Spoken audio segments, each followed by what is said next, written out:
और दोस्तों, कैसे हैं आप सभी लोग। उम्मीद करता हूं आप सभी लोग अच्छे होंगे, बहुत अच्छे होंगे और अच्छे से आप अपनी पढ़ाई कर रहे होंगे और अच्छे से अपने टॉपिक को रिवाइज भी कर रहे होंगे। जैसा कि आप दोस्तों जानते ही हैं कि आज शुक्रवार है और शुक्रवार को आपका उत्तराखंड है। उत्तराखंड हिस्ट्री में पिछले बार जो है आपका पिछले सप्ताह अजय पाल हो गया था और इस सप्ताह जो हमारा टॉपिक है वो होगा विजय पाल और राजा सहजपाल।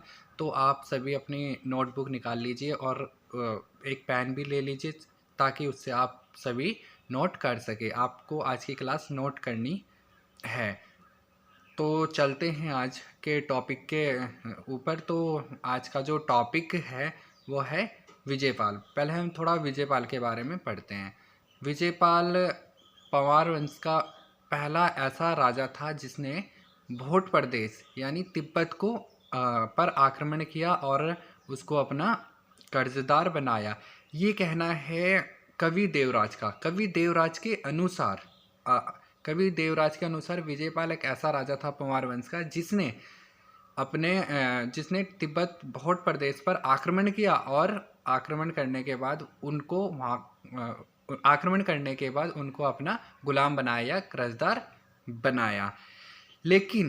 लेकिन क्या हुआ, हर्षदेव रतूड़ी जी कहते हैं कि विजयपाल जो है इस युद्ध में असफल रहा। तो आप नोट कीजिए विजयपाल, पहला पंवार वंशी शासक जिसने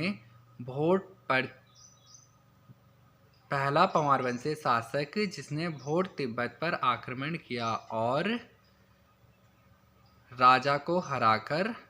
भोट राजा को हराकर अपना कर्जदार बना लिया।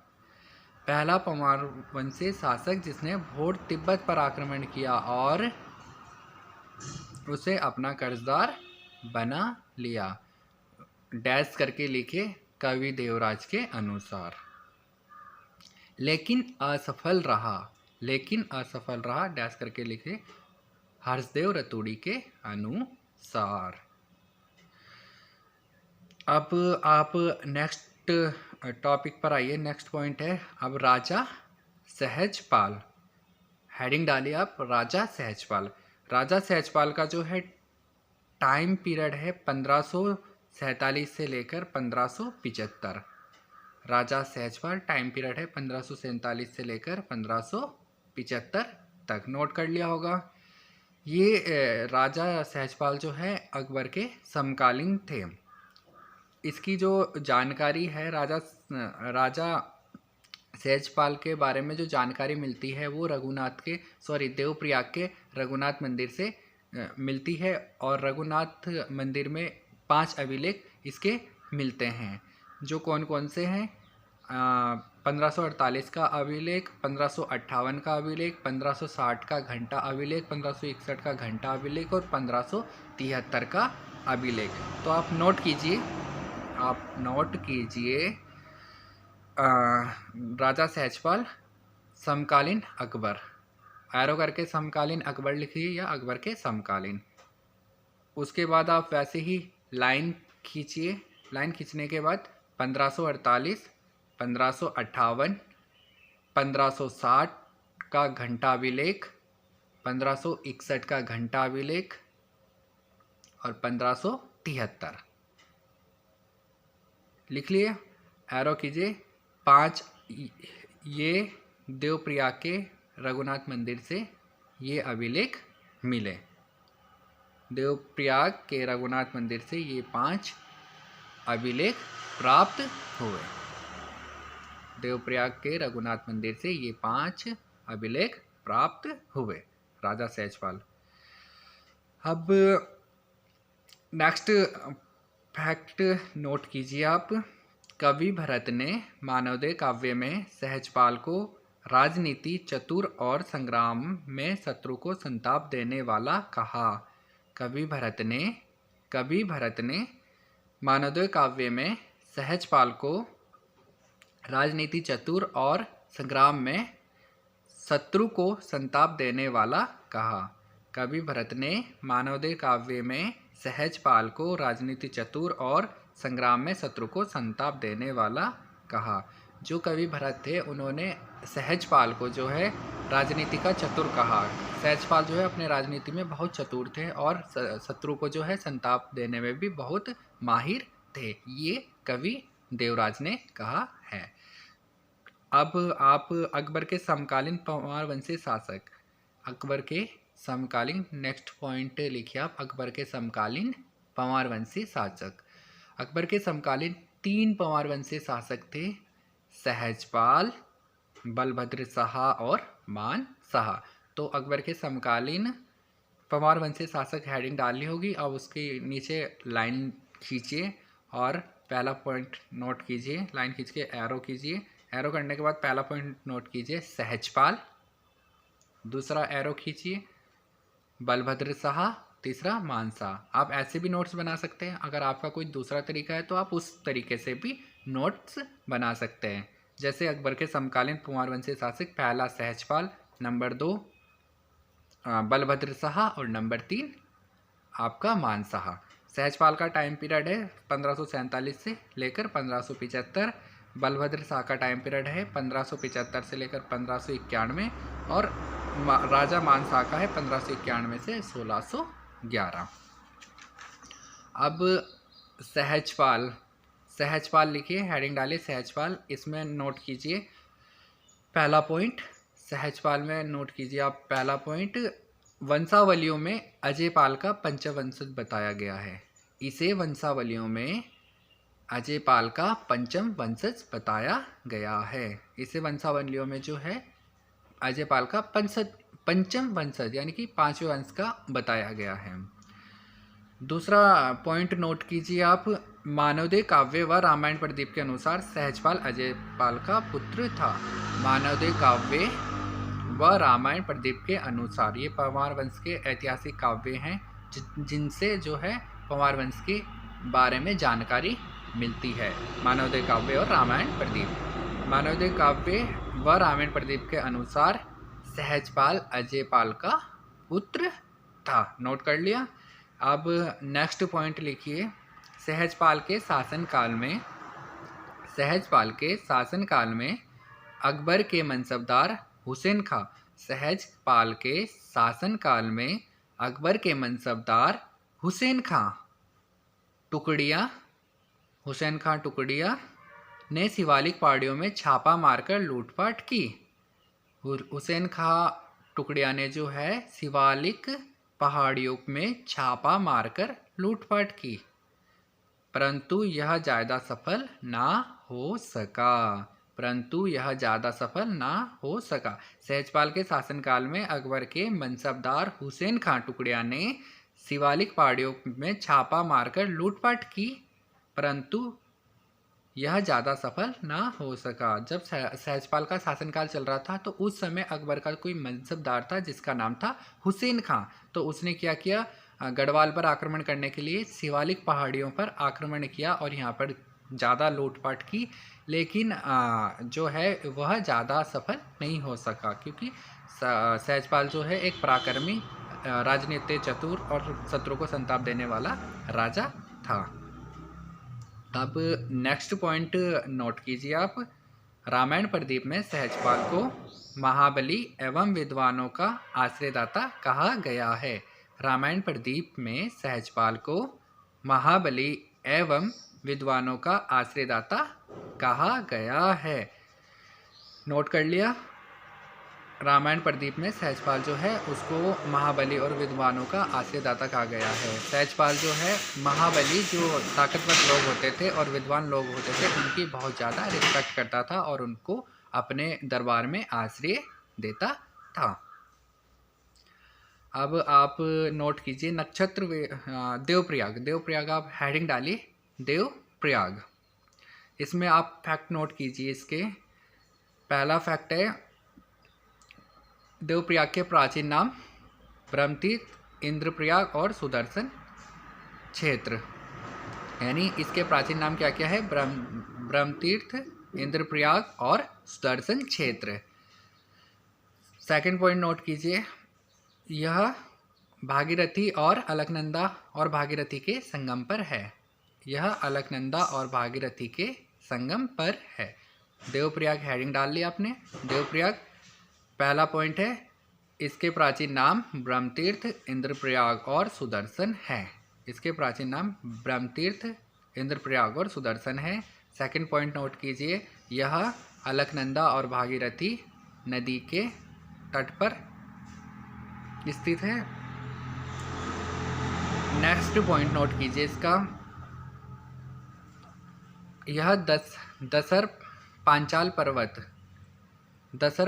पर्वत पर जो है इसके पास पांचाल पर्वत है, जिसमें एक नक्षत्र वेधशाला है, जिसकी स्थापना 1946 में चक्रधर जोशी द्वारा की गई है।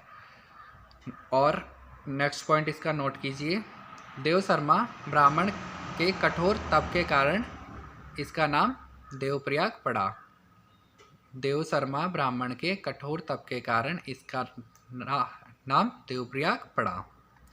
नेक्स्ट पॉइंट नोट कीजिए, यह गृंदाचल या गृंद पर्वत पर स्थित है।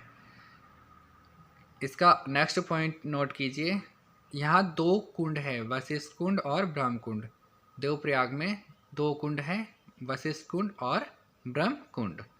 नेक्स्ट पॉइंट नोट कीजिए, देवप्रयाग से 18 किलोमीटर दूर हिंडोलखाल नामक जगह है, जहाँ से 5 किलोमीटर दूर प्लेठी का सूर्य मंदिर स्थित है।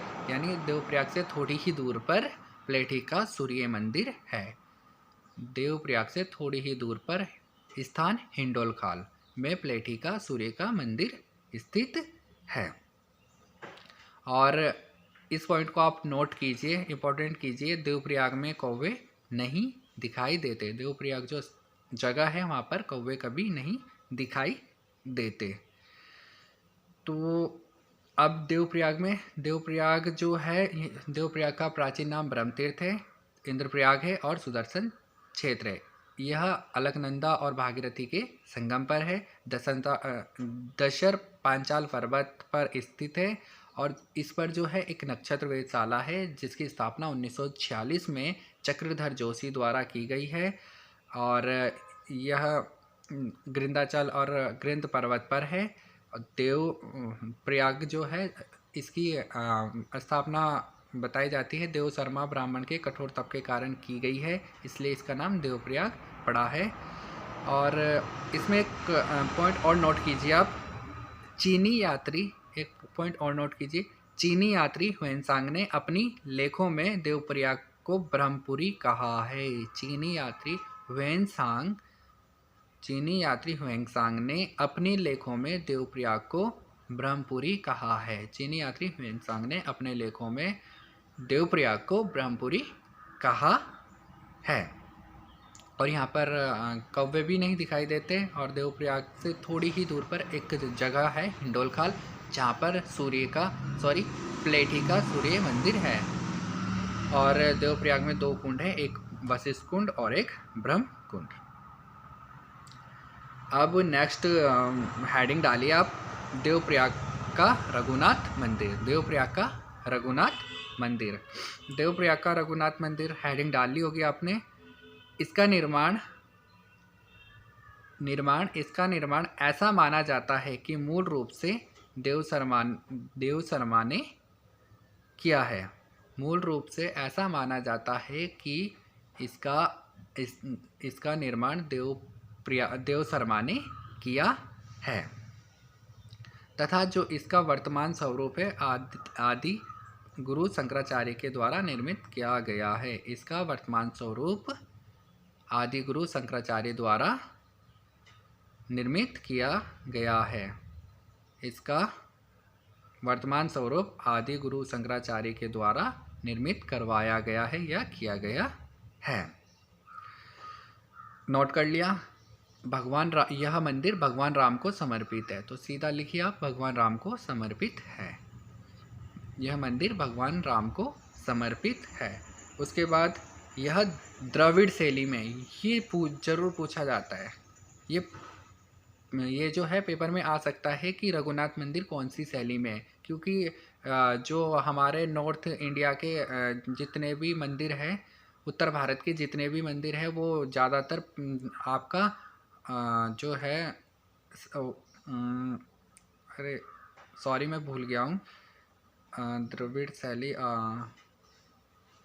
कुछ शैली है मैं भूल चुका हूँ, उसके लिए मैं सॉरी कहना चाहूँगा। लेकिन ये द्रविड़ शैली दक्षिण भारत में जो शैली है उसको द्रविड़ शैली कहते हैं। तो ये द्रविड़ शैली में, दक्षिण भारत की जो शैली है द्रविड़ शैली में कहते हैं। इसी में एक पॉइंट और नोट कीजिए, जयकृत साहा की मृत्यु इसी मंदिर में हुई तथा देवप्रयाग में जयकृत साहा की सती रानियों के मठ भी हैं। जयकृत साहा की जो मृत्यु हुई है वो देवप्रयाग के रघुनाथ मंदिर में हुई है तथा इसकी सारी रानियां इसी के साथ यहीं पर सती हुई हैं तथा इसकी सभी रानियां इसके साथ यहीं पर सती हुई है। जयकृत साहा की, नोट कीजिए, जयकृत साहा की मृत्यु इसी मंदिर में हुई तथा देवप्रयाग में जयकृत साहा की सती रानियों के मठ भी हैं। अब नेक्स्ट पॉइंट इसी में नोट कीजिए आप। नेक्स्ट पॉइंट, सबसे पहले 1455 में राजा जगतपाल का ताम्रपत्र मिला। इस मंदिर में सबसे पहले राजा जगतपाल का ताम्रपत्र मिला। 1455 का में राजा जगतपाल का ताम्रपत्र मिला। उसके बाद सहजपाल और मानसाह आदि का ताम्रपत्र भी यहाँ पर मिला। उसके बाद सहजपाल और मानसाह का ताम्रपत्र भी देवप्रयाग के रघुनाथ मंदिर में मिला। नेक्स्ट पॉइंट नोट कीजिए इसी में, 1803 में भूकंप से यह मंदिर नष्ट हो गया। 1803 में यह मंदिर जो है भूकंप से नष्ट हो गया। तब इसका जीर्णोद्धार ग्वालियर राजघराने के दौलत राम सिंधिया द्वारा किया गया। तब इसका जीर्णोद्धार जो है ग्वालियर राजघराने के दौलत राम सिंधिया द्वारा किया गया है। 1803 की जो भूकंप आया था, 1803 में बहुत भयंकर भूकंप आया था उत्तराखंड में, जिसमें पूरा जो है टिहरी राज्य पूरा परमान राज्य तहस नहस हो गया था। तो इस भूकंप में जो है रघुनाथ का देवप्रयाग मंदिर भी नष्ट हो गया था, जिसका जीर्णोद्धार दौलत राम सिंधिया ने किया है। ग्वालियर के राजघराने के दौलत राम सिंधिया ने इसका फिर जीर्णोद्धार करवाया था। तो इसमें आप नोट कीजिए, लोक कथाओं के अनुसार नोट कीजिए आप, लोक कथाओं के अनुसार रघुनाथ मंदिर का निर्माण कुल्लू के राजा जगत सिंह ने करवाया। लोक कथाओं के अनुसार रघुनाथ मंदिर का निर्माण कुल्लू के राजा जगत सिंह ने करवाया, जबकि मंदिर को वर्तमान रूप 1835 में जम्मू के राजा गुलाब सिंह ने दिया। जबकि मंदिर को वर्तमान रूप 1835 में जम्मू के राजा गुलाब सिंह ने दिया। 1860 में गुलाब सिंह के राजा रणवीर सिंह ने मंदिर का निर्माण पूर्ण कराया। 1860 में गुलाब सिंह के पुत्र रणवीर सिंह ने मंदिर का निर्माण पूरा करवाया। लोक कथाओं के अनुसार जो है रघुनाथ मंदिर का निर्माण कुल्लू के राजा जगत सिंह ने कराया। लोक कथाओं में बताया गया है कि रघुनाथ मंदिर जो है वह राजा जगत सिंह ने बनाया, ये कुल्लू के निवासी थे। जबकि मंदिर का वर्तमान रूप 1835 में जम्मू के राजा गुलाब सिंह ने किया और 1860 में गुलाब सिंह के पुत्र रणवीर सिंह ने इस मंदिर का निर्माण करवाया। तो आज की क्लास यहीं पर समाप्त होती है और आज की क्लास में जितना भी महत्वपूर्ण तथ्य थे वो सभी मैंने आपको नोट करवा दिए हैं और आप लोग इसको अच्छे से नोट कर लीजिएगा। अगर लगा आपको कि ज़्यादा फास्ट समझ में नहीं आया, कहीं ज़्यादा तेज़ लगा, तो वीडियो को पॉज करके भी आप नोट कर सकते हैं, लेकिन नोट्स प्रॉपर बनाइए जिससे कि आपको इसमें बहुत ज़्यादा मदद होगी। और साथ ही आप लोग अच्छे से रहिए, खुश रहिए, मस्त रहिए और रिवीजन भी अपना अच्छे से कीजिए। इसके साथ ही आप लोग को ये वीडियो कैसी लगी, अपनी प्रतिक्रिया, अपने जो कमेंट है वो कमेंट सेक्शन में ज़रूर बताइए। और अगर आपको ये वीडियो थोड़ी सी भी अच्छी लगी है, ये क्लास थोड़ी सी भी अच्छी लगी हो, तो अपने छोटे भाई बहनों को, अपने रिश्तेदारों को, आसपास में जो भी खासकर गवर्नमेंट एग्ज़ाम की तैयारी कर रहा हो, तो उसको ज़रूर शेयर कीजिएगा। और बुजुर्गों बुजुर्गों का, महिलाओं का और बच्चों का सम्मान कीजिए। तो मिलते हैं कल नेक्स्ट टॉपिक के साथ, तब तक के लिए नमस्कार।